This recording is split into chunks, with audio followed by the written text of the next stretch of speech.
I just came into my new home. Mom and Dad picked it from a list of old, creepy houses, or in my opinion, they were. With their viewpoint, they thought they were historical. Maybe a bit too historical. Cobwebs decorated the corner of each room, dust was littered on the wood floor, and there was a musty smell to the home. My first memory was finding the doll. It was missing an eye, and the arm had been stitched back together. The dress was torn, and it was missing a shoe. I was a pretty curious child, and I had to show my parents this find. Immediately, I hustled to them through the thick air of the home. My dad was lighting up a lamp he unpacked, and I brought him to the doll.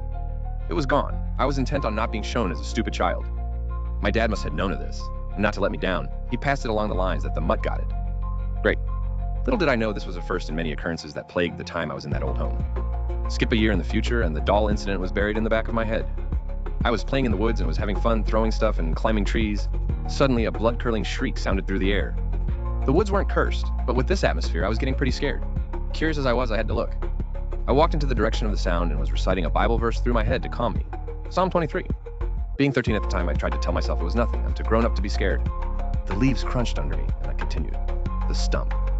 It is a place that will forever be burnt into my mind. There, I found the doll, again, after a year. I immediately recognized the image, but when I walked closer, something was different. The doll was perfect, not a tear or an imperfection in sight. I grabbed it, but to my side, I noticed a wooden box.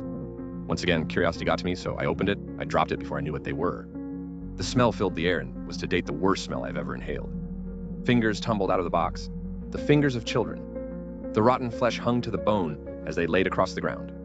There were more than I could count. The scream filled the air again, but closer, much closer than before, only a moment away. I ran, but not before I picked the doll up. Arriving in my home, I placed the doll on the table and went to pour me a glass to drink. With a glass full of water, I needed ice. As I was about to let the cool cube of ice release from my grasp into the glass of water, movement was seen from the corner of my eye. Taking a glance, the doll's gone. I released the ice. It fell into the glass and hit the bottom. There was no water. Someone was in the house.